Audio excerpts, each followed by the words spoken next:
दोस्तों नमस्कार। गुरुकुल के एक नए एपिसोड में आपका स्वागत है। मैं हूं परेश पाठक। भारत में सबसे अधिक युवा बीए करता है। सामान्य रूप से अगर 100 बच्चे कॉलेज आते हैं तो उनका वर्गीकरण बीए, बीएससी, बीकॉम, फिर इंजीनियरिंग और डॉक्टरी इत्यादि दूसरे कोर्सेज में होते हैं। अगर आप आंकड़ों में समझें तो करीब 50% युवा बीए करते हैं। इसमें लड़के और लड़कियों का अनुपात लगभग बराबर होता है।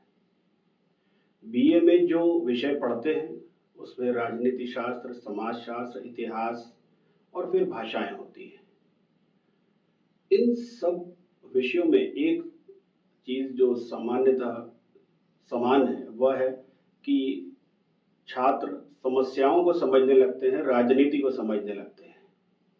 क्या कुछ घट रहा है उसको समझते हैं, लेकिन उसके प्रति अपनी जिम्मेदारी किस प्रकार उन्हें निभानी है ये नहीं समझ पाते।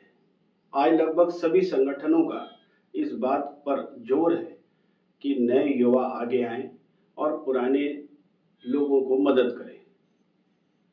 प्रधानमंत्री भी अपने भाषणों में कई बार यह कह चुके हैं कि हम 1 लाख ऐसे युवाओं को नेतृत्व देना चाहते हैं जो राजनीतिक पृष्ठभूमि से नहीं आए, पर युवा उस गति से आ नहीं रहे।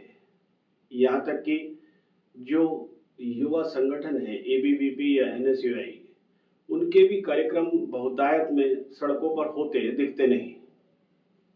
आइए कुछ ऐसे कारणों का विश्लेषण करते हैं जिनसे ये युवा आगे क्यों नहीं आते, इस पर कोई बात की जा सके। सबसे महत्वपूर्ण बात है जड़ता और परिवर्तन के अभाव की। जब संगठन पुराने हो जाते हैं, जैसे कांग्रेस भी और भारतीय जनता पार्टी का जो मूल संगठन है आरएसएस या उसके अनुषंगिक संगठन, वे भी समय के साथ उन्होंने अपने अंदर कई परिवर्तन किए, कई नियम बनाए और वह नियम जड़ता तक पहुंच चुके। कोई भी इन नियमों में परिवर्तन नहीं करना चाहता। जो लोग जिस स्तर पर पहुंच चुके हैं उन्हें नए लोग इतनी आसानी से स्वीकार्य नहीं होते। राजस्थान के पूर्व मुख्यमंत्री अशोक गहलोत और सचिन पायलट जी की बात करें, या उन तमाम नेताओं की जिनको हाशिए पर रखने से वे नाराज हो गए और कई बार तो उन्होंने संगठन से बगावत भी कर दी। ये लोग नई बातों को सुन नहीं पाते और ऐसे समय में नए विचारों का और तकनीकों का आने का तो सवाल ही नहीं उठता। दूसरी है जटिल संरचना। एक ऐसी संरचना बना दी गई है कि जिस प्रकार स्कूलों में कक्षा पहली में बच्चा आता है, प्राइमरी है, सेकेंडरी है, सीनियर सेकेंडरी है, कॉलेज है, तो ये मान लिया गया है कि राजनीति या नेतृत्व क्षमता भी इसी प्रकार विकसित होती है। धीरे धीरे उनको तपाते रहें, इस्तेमाल करते रहें और इस दौरान अगर वह टूट कर बाहर चला जाता है तो एक प्रतिस्पर्धा ही समाप्त होगी। कभी कोई सीनियर ये नहीं सोचता कि ये नया विचार है, ये नया खून है, ये नई ऊर्जा है, इसका इस्तेमाल किसी नए परिप्रेक्ष्य में किया जा सकता है। आपको ऐसे बहुत से लोग मिलेंगे जो 3, 4, 5, 6 बार या तो विधायक बन चुके हैं या सांसद बन चुके हैं, लेकिन वे अपने पदों को छोड़ना नहीं चाहते, वे अपनी समीक्षा भी नहीं करना चाहते, और अगर कोई उनसे इस विषय पे बात करता है तो वह इसके लिए नाराज हो जाते हैं। आश्चर्य तो तब होता है कि जब संगठन भी जातिगत समीकरणों के दबाव के चलते उन्हें बार बार टिकट देते रहते हैं। वे ये नहीं समझते कि ये जिस असंतोष को जन्म दे रहा है, जिस दिन यह असंतोष विस्फोट का रूप धारण करेगा तो फिर वह दिल्ली के जैसे परिणाम निकालेगा या कई ऐसे राज्यों के जैसे जहां पर युवाओं ने सत्ताओं को पलट दिया था। एक बड़ी महत्वपूर्ण बात है नेतृत्व की दृष्टिहीनता की। कई बार हमने ये देखा कि नेतृत्व बदल दिया गया चुनाव के पहले। बड़ा आश्चर्यजनक है कि जिस नेतृत्व को नेतृत्व करने लायक या अगले चुनावों के जीतने लायक नहीं समझा गया, उस नेतृत्व को इतने समय तक इतनी प्रासंगिकता क्यों दी गई थी? क्या यह उनके बड़े नेतृत्व की विफलता नहीं है कि समय रहते उन्होंने इस एंटी इनकम्बेंसी को या नेतृत्वहीनता को देखा नहीं, समझा नहीं, और जब तक वो अपना नुकसान कर चुका है संगठन का, और ये निरंतर जारी है। जो सर्जरी शीर्ष स्तर पर चुनावों के पहले की जाती है, वह सर्जरी समय समय पर संगठनों में क्यों नहीं की जाती, यह समझ से परे है। आज इन बड़े संगठनों में हर स्तर पर हर पद के लिए एक गंभीर प्रतियोगिता लगी हुई है। जिला स्तर के पद हो, क्षेत्र स्तर के पद हो, संभाग स्तर के पद हो, राज्य स्तर के पद हो, लंबी फेहरिस्त है और उतने ही अधिक राजनीतिज्ञ हैं।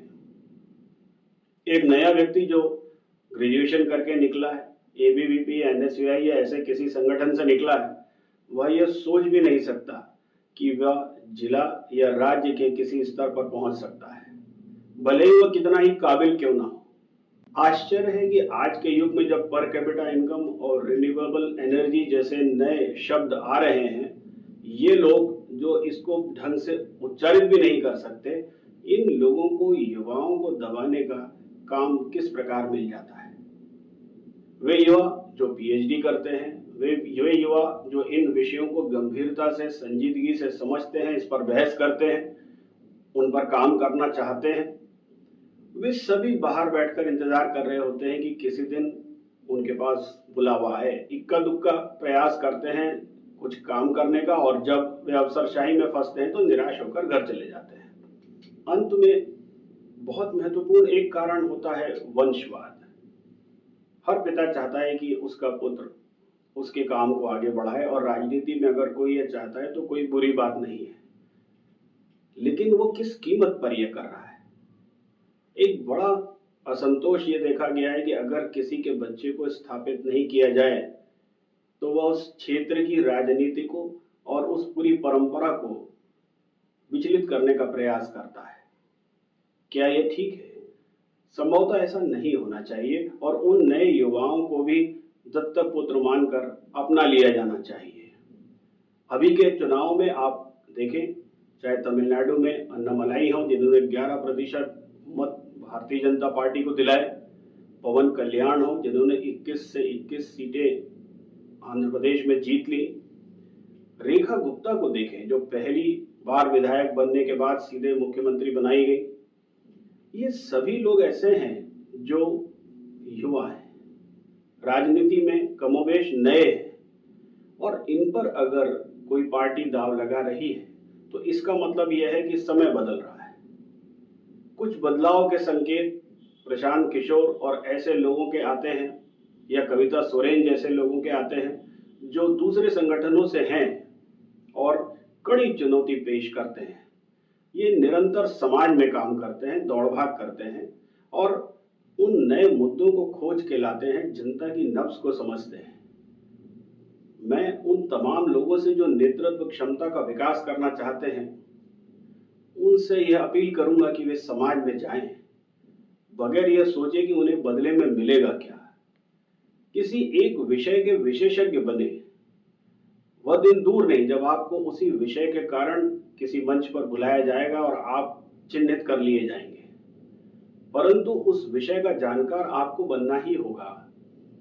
आपको अपने क्षेत्र में वह कार्य करने होंगे जो जमीन पे किए जाते हैं। सभी युवा यह ध्यान दें कि जो व्यक्ति एक बार नेता बन जाता है या राजनीतिक बन जाता है, सबसे पहले वह लोगों से मिलना जुलना छोड़ देता है। उसे ऐसा लगता है कि अधिक लोगों से मिलूंगा तो मैं सर्वसुलभ या सहज मान लिया जाऊंगा और मेरा स्तर कम हो जाएगा। ये ठीक उल्टा है। जितने अधिक लोगों से आप सहजता से मिलते हैं, उतने अधिक लोग आपकी बात सुनते हैं, आपसे कनेक्ट होते हैं।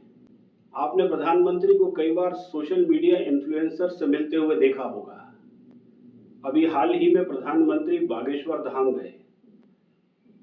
पंडित धीरेन्द्र कृष्ण शास्त्री की उम्र बहुत अधिक नहीं है, वे कोई राजनीतिक विरासत के व्यक्ति भी नहीं है, मगर लोगों से कनेक्ट उनका इस प्रकार का है कि हमारे देश के प्रधानमंत्री और राष्ट्रपति दोनों उनसे मिलने गए।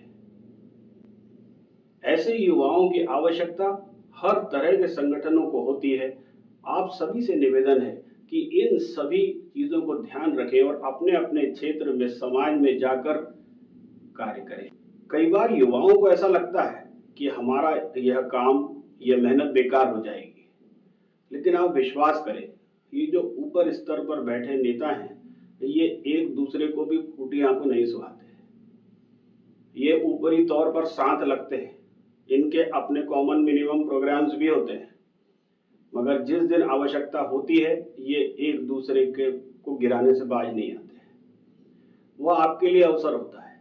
कई बार इन नए लोगों को चुनने का कारण ही यह होता है कि बड़े नेताओं ने अपने गुट बना लिए हैं और वह गुट एकजुट होकर यह सोचता है कि अब हम ताकत बन गए। दरअसल ताकत गुट में नहीं होती, विचारधारा में होती है।